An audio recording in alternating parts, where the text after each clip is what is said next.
and welcome to Pricing College with your hosts Joanna Wells and Aidan Campbell. Have you ever thought about pack sizes and pack sizes getting smaller?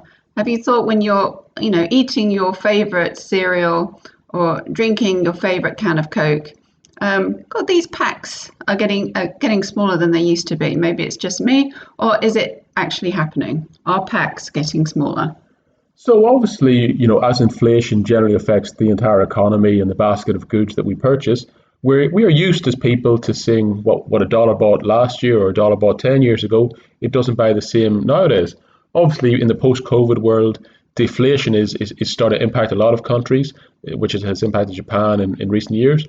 But still, fundamentally, we do expect prices to increase year on year or every couple of years. So, you might have bought a large box of cereal for the family, might have cost $2. And then, somewhere down the line, you expect it to slightly increase. Sometimes, though, companies, rather than increasing the prices, actually just make that box slightly smaller. Yeah, and this is a concept called shrinkflation. It's a term that people use just to describe, products, pack sizes getting smaller. I suppose a good example of that would be, cereal. Cereal boxes have got smaller, and often when they've got smaller, they've changed like the bundle, the mix of products. For instance, kids products, they now offer a range of smaller pack sizes for one, almost like portion control, but 7 of them in a packet. But all of them are much smaller than they used to be. So there's a mixed thing happening here as well as a shrinking product size. I think the different value drivers of smaller packages, I think we're going to cover that in a future episode. But really in this episode, we want to drill into, is it the right choice for a manufacturer of a consumer good, really of food is what we're talking about, food and drink. Is it the right thing to think that customers will prefer static prices, $1 today is $1 tomorrow, or would they just more happily pay the 10% increase? Obviously, a lot of companies fear putting through price increases. They fear, there will be a drop off in demand and price elasticity will mean that demand will fall. Is that actually true? And are they tricking the customers or are they actually tricking themselves? Well, I think the assumption here is that, customers are very price sensitive, and if they were to learn of a price increase, that they wouldn't buy the product. And therefore, manufacturers are making pack sizes smaller to prevent that from happening. Is that true? Has it been tested? No, because what manufacturers tend to do is avoid that sort of awkward conversation with consumers and in turn, reduce the pack size. What does reducing the pack size mean? They're actually trying to increase margins on the cost side by reducing their costs as opposed to thinking about pricing and demand for their product and having a frank conversation, with consumers saying, if you want this product, this is the price and we'll have to increase price if you want more or less. And these are the reasons why. That sort of conversation hasn't really happened. So people are really now focusing on maximizing margins by reducing costs. I personally think the companies are kidding themselves a bit with this.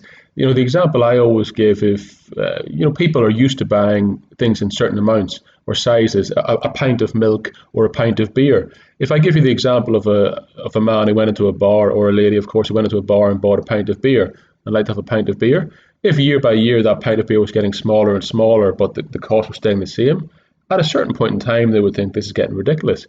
I think that applies to most situations.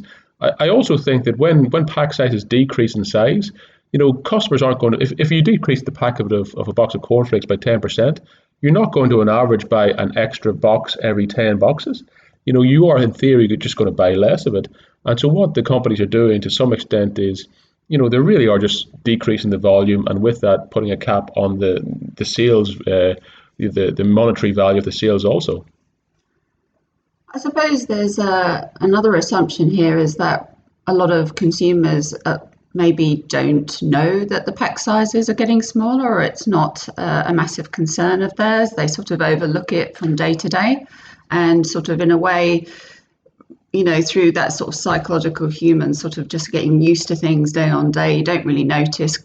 Manufacturers can cut costs by reducing the pack size because nobody's really making a complaint about it. However, I suppose like in everything, there are different segments in the market, and some customers do notice. And the question is, would they be willing to pay more, even for a smaller pack size versus a bigger pack size? And the answer is, well, manufacturers really don't know. They haven't really asked that question because they keep sidetracking. My personal view is that this shrinkflation was the word Joanna used. My personal view is that this really stems from a real dedication to cost plus mentality. Fundamentally, you're not thinking about what the customer wants. You're purely thinking about cost and margin and accounting and those sort of aspects. What is the customer? Why is the customer buying that pack size? Why is the customer buying that pint of beer, that box of cornflakes? The cost comes into it, but it's the value that they get from it. So are you shrinking the box size based on the value to the customer, or are you simply shrinking it from a cost plus accounting approach? Personally, I can understand with family sizes and household units, it might make more sense to have 7 disposable units in your box of cornflakes that you open one each day if you're one person. But shrinking it by 10%, tricking the customer, fundamentally, I think that's you're only tricking yourself. I think there's one company recently came out, Mondelez, about the reasons for shrinkflation, and they associated the smaller pack size with the new trends for health, i.e. we're making this smaller because people need to learn how to manage their diet. They need to know what's in calorie counts are in each of these boxes. Of the chocolate bars, we need to get that chocolate bar under 100 calories, for instance, like portion control. But other than that, I actually haven't heard of another manufacturer really using that sort of customer value driver for health as a reason for shrinking the box sizes. That's a sort of a new announcement really in FMCG. And it's probably something we're going to hear a lot more. It's for our benefit, but it could be like a tokenistic phrase. But really, is that the reason? I think it's still about reducing costs to maximize margins as opposed to demand. I think in that instance, the example given of the calorie counting, etc., I almost think that's a value add, and I think a lot of people would actually pay more for that. It's almost like having a personal trainer looking over your shoulder who's saying no to that extra piece of rice or those extra chips. So to some extent, I would say you should increase prices in that scenario, but I think that's a topic we intend to cover in a future episode.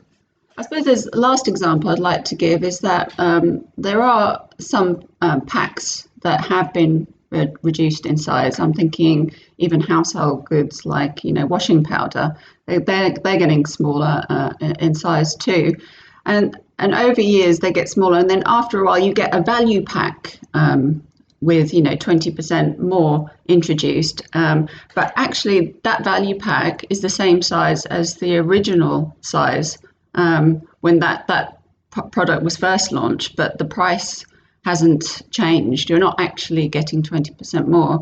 You're actually probably the price is you're actually paying more than you would have done before. So even though they're shrinking products, when they reintroduce value packs, it was sort of at the normal size pack that you would have had 3 years ago.